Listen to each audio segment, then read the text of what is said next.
Good evening, everyone. And we are starting on a new book, which in the English we call it Ecclesiastes. But obviously, in the Hebrew name, it would be a bit different. And we'll get to the Hebrew name shortly. We are not going to be able to do what we used to do with the prophet books because we're not aligning this to any of the chronology of the kings of the northern kingdom as well as in the southern kingdom. And so in a departure from the way that we do the introduction to the prophet books, in a book like this, like Ecclesiastes, and it kind of stand alone by itself in a section called the writings, the Ketuvim, in the Hebrew Bible, it begins by telling us the introduction, and the introduction is really in chapter 1. And so we will cover chapter 1, and then we will uncover the overview of the book. Now, in chapter 1, verse 1, it contains a broad introduction, the words of the preacher.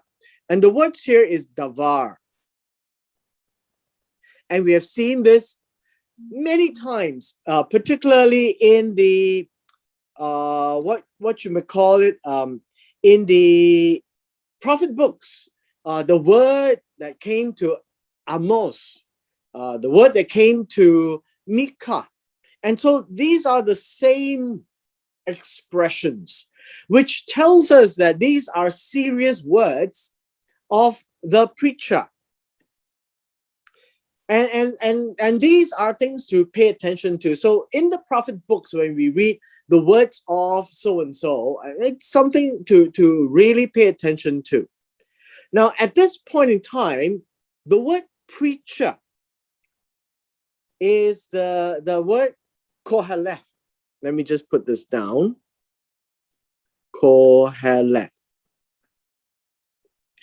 And this word Kohaleth actually comes from a root word of kahal, which means to gather. And so this so-called preacher that we have in the English language is a person who has gathered a lot of wisdom, a lot of proverbs, a lot of thinking that applies to humanity as a whole, and particularly to the Israelites. And he is now verbalizing it in this book called the Kohaleth. And that is the name of this book in the Hebrew, which is from this word, the preacher in the English. It's Kohaleth. And so I would be using this word Kohaleth for the most part because that will give us a better picture of what is being said. Much of being said is actually in the Hebrew. So the Kohaleth is the one who amass all the wisdom sayings, the proverbs, his understanding of the world. And he is actually, I won't say that the word preacher is wrong. I think that he would be teaching it. And as such, the teacher of proverbs, the teacher of wisdom of life would be a very appropriate name for this book. And then he describes himself as a Ben David, a son of David, and he is also the king in Jerusalem. And so by this, it's how we understand this to be Solomon. Because there is only one son of David who is king in Jerusalem. All right? And that's the broad introduction that this book is much believed to be the works of Solomon. Now, as you know, that it is Solomon the wise that we call him, and he has gained a gift from God to be wiser than most other people. Now, wisdom in the Bible is very much defined as an innate, broad experiences of life that he could synthesize and have acute knowledge of situations whereby using that knowledge, he is able to explain and discern and decipher many things in life. And that would be how wisdom is seen.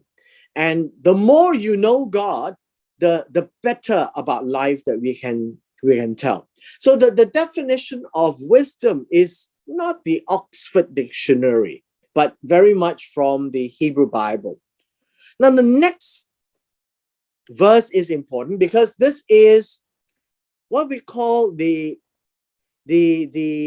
core message. And so right off the bat, Solomon gives us his wisdom of the world.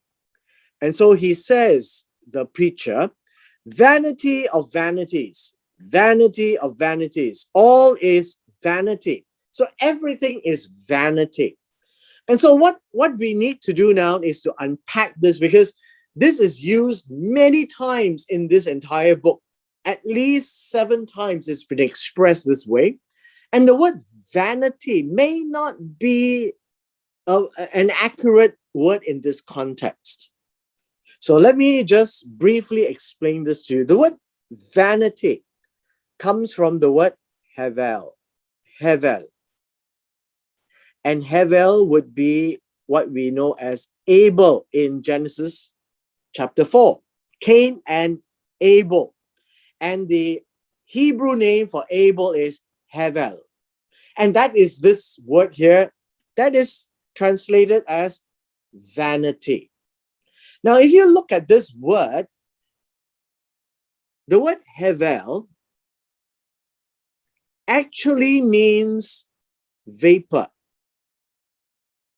or breath. All right? And this is important for us to understand because the context is important for us. So it's vapor or breath. And in what we call a figurative way, right? A figurative way.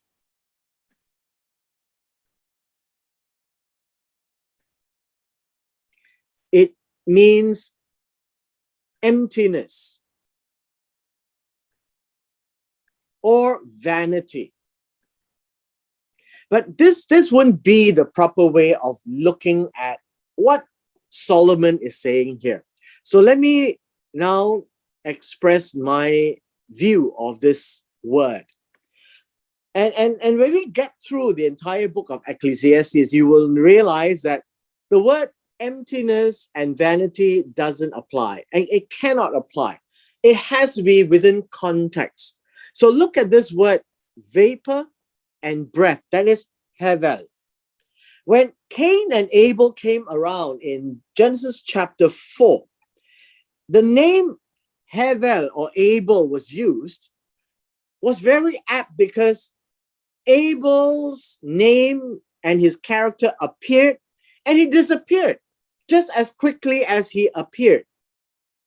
Now, you do get the idea here that Hevel being vapor and breath means that it is brief. It is transient. It means that it comes and then it very quickly disappears. And so vanity of vanities, everything is vanity means brevity of brevities. All is brevity. And what does brevity mean? Brevity means things doesn't last long. Things are short. And what things are we talking about? And that would be the entire book of Ecclesiastes to remind the reader that life is brief. And I suppose this is where some of our hymns that many people sing during the funerals, life at best is very brief, that famous old hymn will come from this book. that it is brief. Life is brief. And that is where Solomon now depicts the entire book of Ecclesiastes. So I will leave this with you, and we will come back to this every now and then when we see this word vanity. And I'll remind you that it does not mean emptiness, right? It does not mean emptiness, nor does it mean vanity or uselessness, because for too long, this word has been described as life is useless, life is empty. And I would submit to you, why would Solomon live his long life just to tell us that life is useless? Why would God make us in this world to tell us that life is useless and empty? That's not what it means. And so the wisdom that Solomon has gained over his many years of being king is that everything is short. And then what do we do? And that's how the book unveils itself. So let us begin into the chapter proper. We read from verse 3 onwards. It's a series of cycles. It's a series of cycles. So it says, what advantage, right? What profit here is advantage?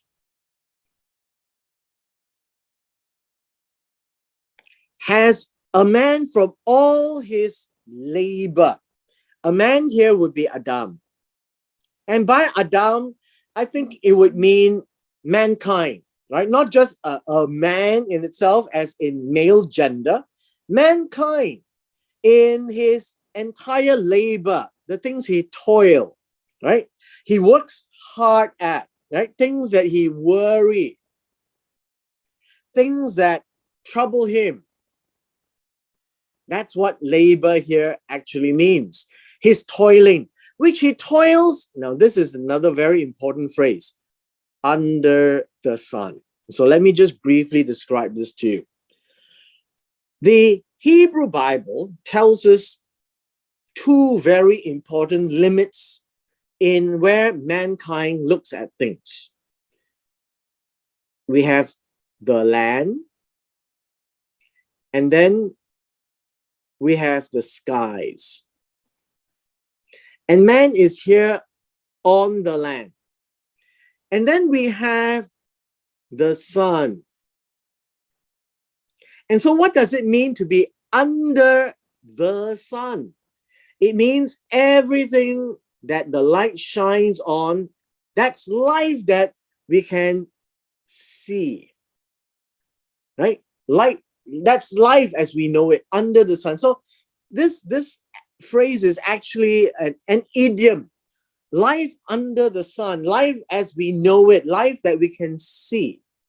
And he now describes, one generation passes away, another generation comes, but the land continues forever, olam. And the word olam is a long time, right? A long time. But the earth, the land continues, even though a generation comes and a generation goes. What does this mean? It means, in the Hebrew context, it is a cycle. A generation comes and a generation goes, and it goes in a cycle. The sun rises, the sun goes down, and hastens to the place where it rose. That's another cycle. Look at verse 6. The wind goes to the south, it turns to the north. The wind whirls about continually, comes again on its circuit. What is this? A cycle, right? Verse 7. The rivers run into the sea. The sea is not full. To the place from which the rivers came, there they return again. What is this? A cycle.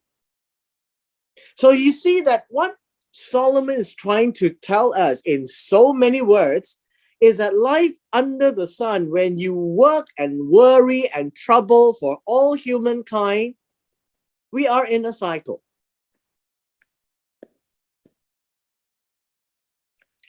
verse 8. Everything are full of labor. Now, actually, the word all things here don't really mean all things as in all matters. Right? This word is davar again, right? All matters are full of tiredness. People are full of labor, weary, tired. It says everything is very tiring or tiresome. And then it says, man cannot express it. You can't speak it. What does that mean? It means that he is so tired, he doesn't even know how to say it, right? The eye is not satisfied with seeing, nor the ear filled with hearing. And what this means is it's not enough. It's not enough. That's why man keeps working and working and working. And that's the picture that Solomon looks around. And life in the days of Solomon kind of resembles our lives today. And that's what Solomon is saying. Everybody wants more. What you see, you want more. What you hear, you want more. That which has been is what will be. Now, this is important. Let me give you the Hebrew words and you will like this. Which has been is haya. What will be is yihye. And this actually has a way of describing God, right?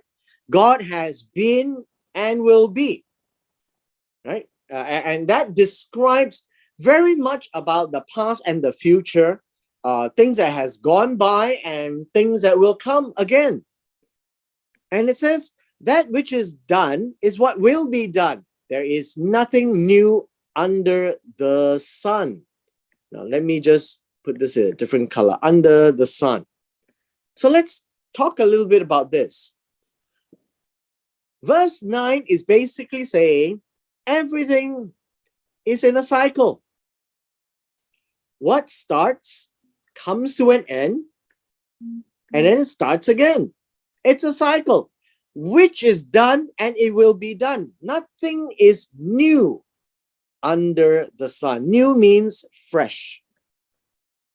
Nothing is brand new. It has happened before. And I guess this is how Solomon looks at history, right? Why don't people learn from history? And we've heard that phrase, I guess, too many times. And although we know the truth of such an expression, we find that we keep talking about it, but nothing is new. What has happened before is happening again. People don't learn from history. And so that is what it means as nothing new under the sun. Verse 10, is there anything of which may be said, see, this is new? And the word new again is fresh, right? Is this so new that is like never had been before? It has already been in ancient times before us. Before us, and you need to look at this. The word before us is towards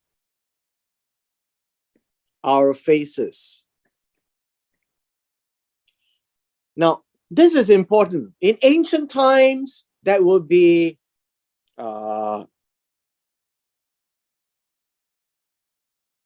olamim. It's from the word olam. And so the word olam can mean future and can mean past. And if you remember, we have covered this before. The way that the Hebrews look at time is this. If he faces, and this is where he faces, in front, right? This is the front. And so before the faces or towards our faces is what he can see. And this would be past. He can see it's past. And if it's at the back of him, he can't see, that would be the future. And that's how time is understood in the Hebrew concept. And it's all very practical because what you can see has come by your eyes. And so, is there anything new? It has already been, it has happened, even in times past. And so he says, there is no remembrance of former things, nor will there be any remembrance of things that are to come by those who will come after, because everything is in a cycle. And that is the highlight of the entire book of Ecclesiastes. Now we come to another part of the introduction. Verse 12, I, the Kohaleth, remember? Kohaleth, the one who gathers this, now says he was king over Israel in Jerusalem. And this is something to ponder over. If you go back to the book of First Kings, when Solomon was appointed king, David was very old. David didn't die when Solomon was appointed king. And so this is probably how it was to hand down to the next generation. And his son was Rehoboam, that he would have given his throne up. So that would be the kind of idea of he's no longer king, and now he sits back as a grand old man. I, the Kohaleth, is now going to spend time to tell all of you what I've learned about life under the sun. And so I set my heart to seek and search. Now, these are two words. Understand this. The idea here in verse 13 is one is to inquire, which is to seek, to inquire.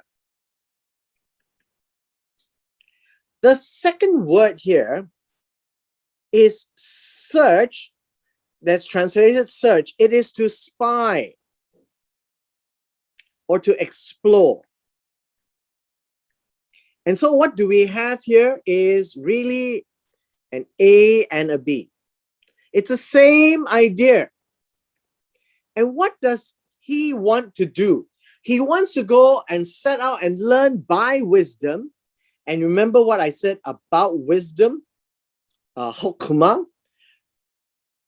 Hokmah would be experiences that he has gained and he has perceived in his knowledge. He's looked at things, he's able to synthesize, he understands, he discerns everything that he has seen about life.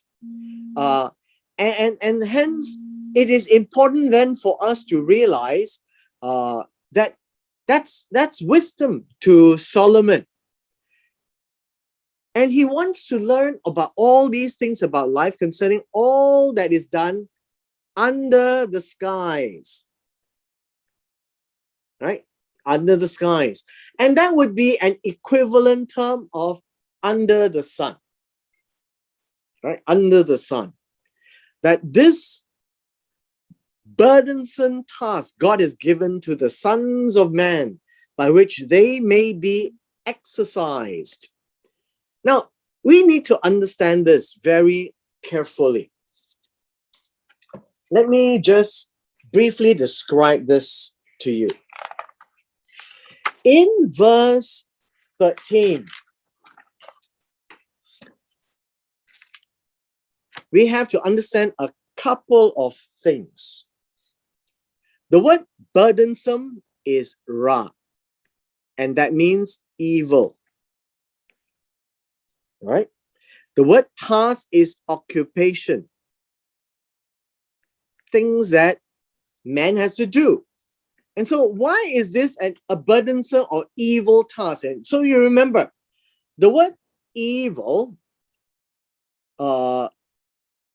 literally means things which is not agreeable in the eyes of the beholder. And so if this task or occupation is done by mankind, mankind is looking at what we do under the sun as something that is burdensome. It is troublesome.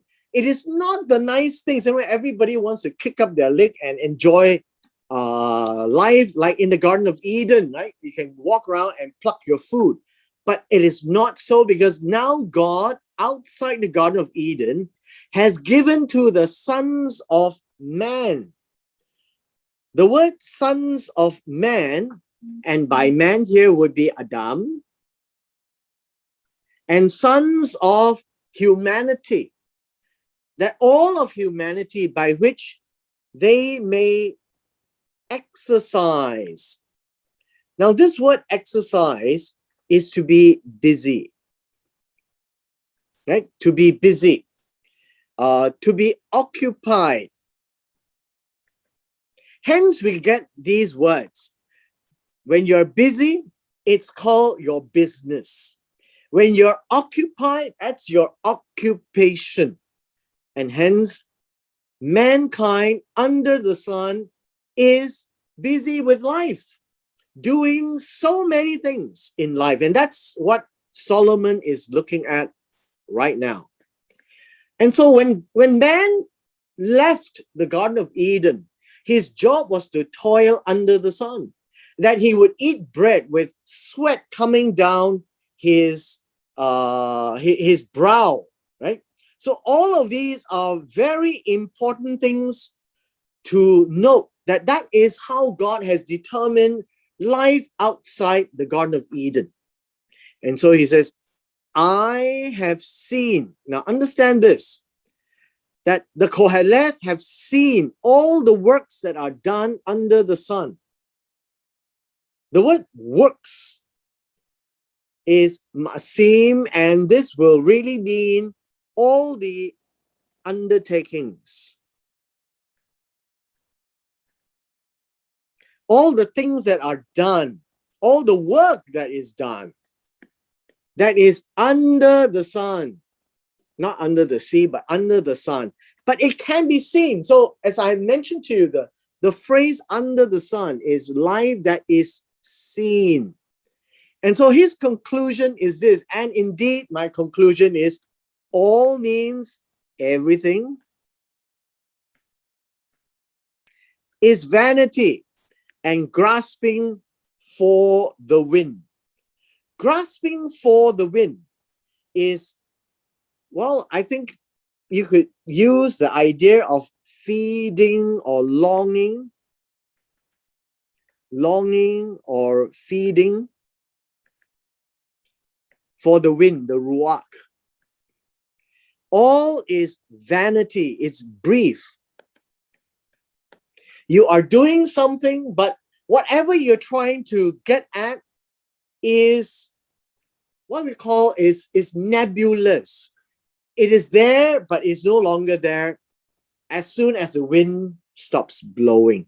Now, this whole phrase is not Chinese. We have a Chinese phrase that says, you are eating the wind.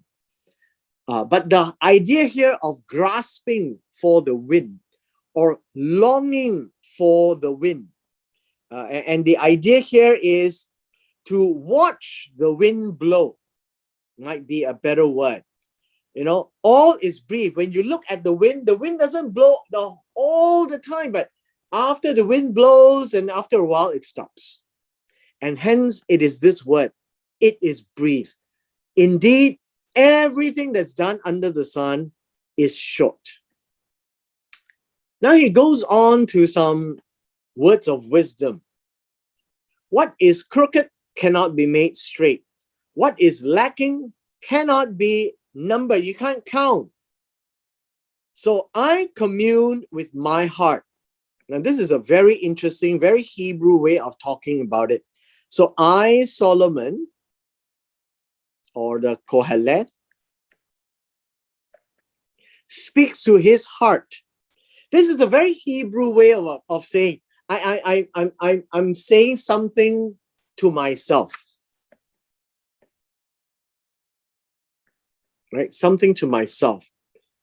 He says, look, I have attained greatness. What greatness? He is king of Israel. That's greatness. And now we don't appreciate being king, mainly because we've never been king before.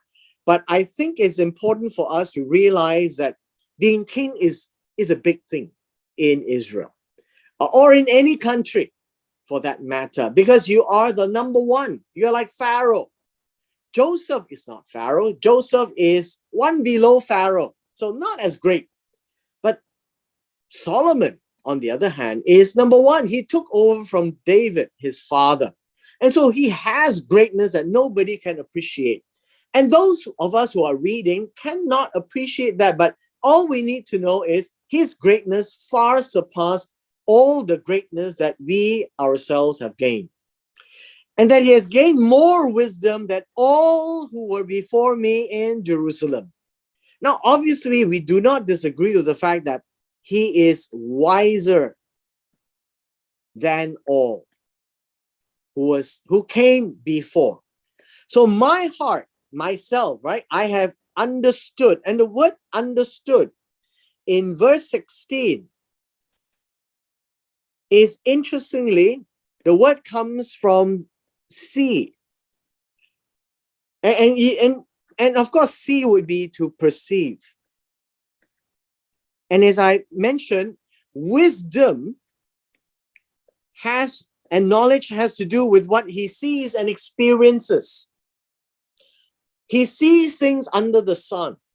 He looks at life. He perceives life. He discerns life. He can distinguish the nuances of life, and hence he has great wisdom, hukmah, and knowledge, which comes from seeing, from perceiving.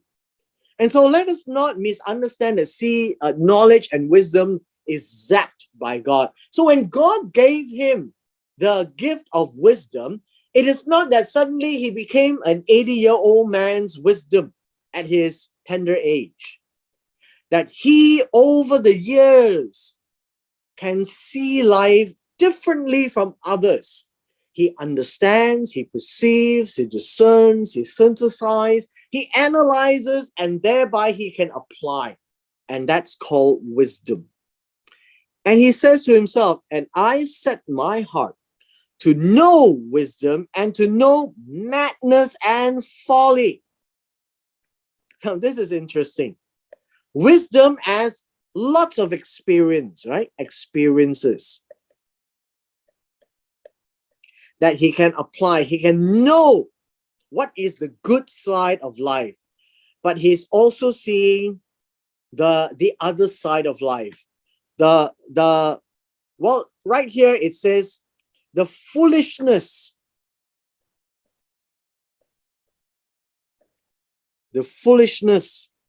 of life, and the other word, folly, is also foolishness, but no, maybe silliness. Let me just put another word. There are two words that describes the A and the B. That Solomon wants to know not only the wisdom, the good side of life, but he also wants the madness, the foolishness, the silliness of life. And once he perceived this also, this looks like it's brevity, right? It's brevity, it's grasping for the wind. He can see it happening. So even madness or foolishness, as compared to goodness, is not long. It's not long. So our last verse for today, for in much wisdom is much grief. Wisdom, we know, it is knowledge of life, discernment of life.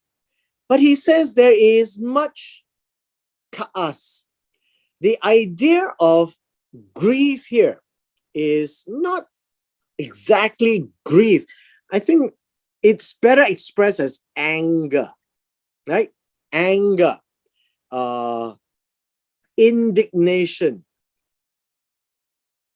What else can you say? With grief, you can talk about sorrow, wrath.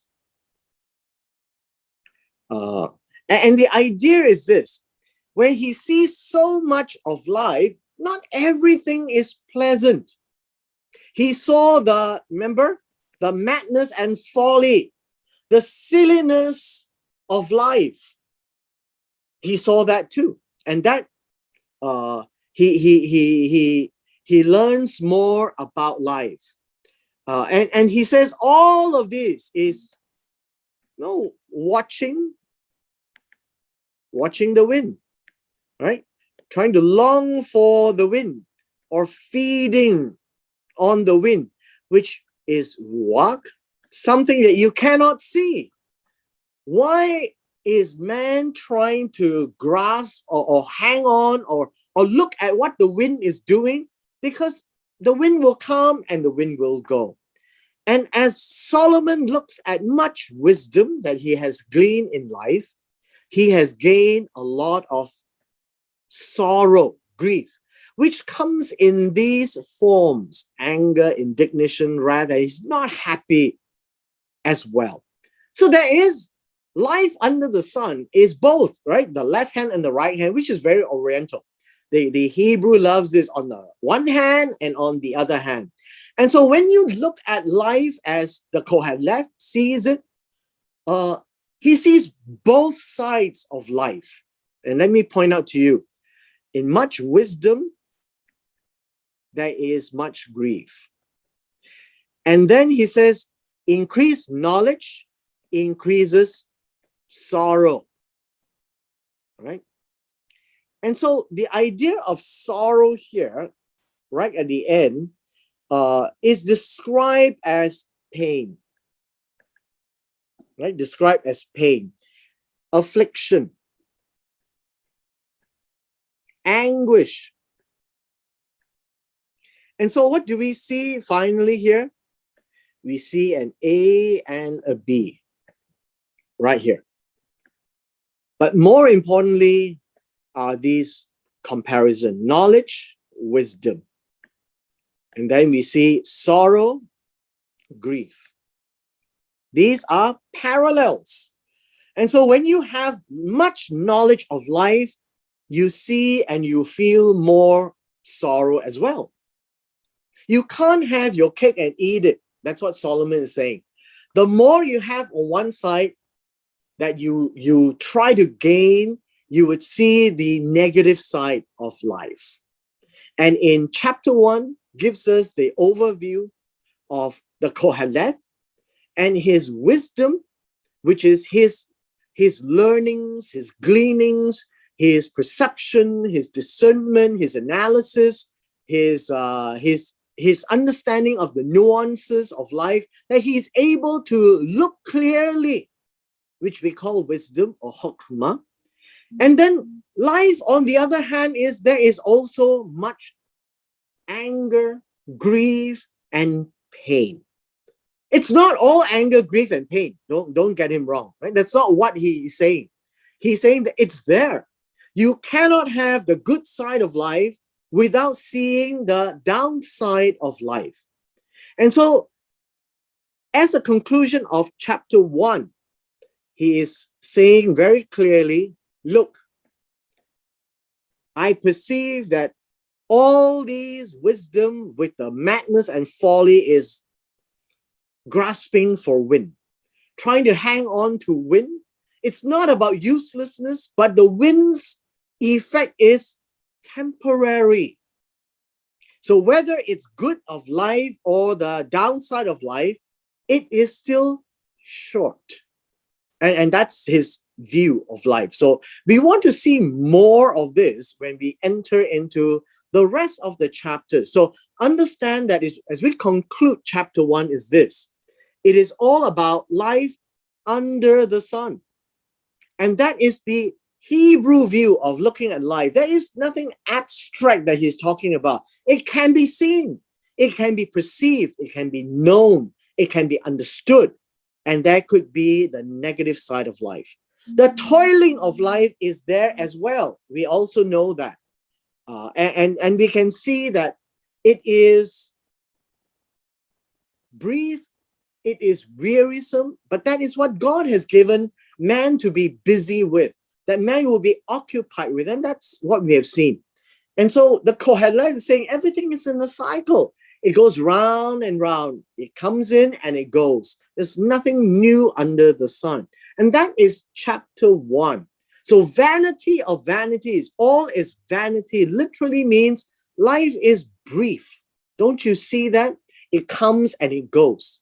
And in his search of wisdom, he sees a lot of grief as well. And with this, let's take one step back and go back and read the rest of the chapters that is following on, so that we can now look at the book of Ecclesiastes or the book of the Kohaleth from this perspective. And with this, we end Ecclesiastes chapter 1.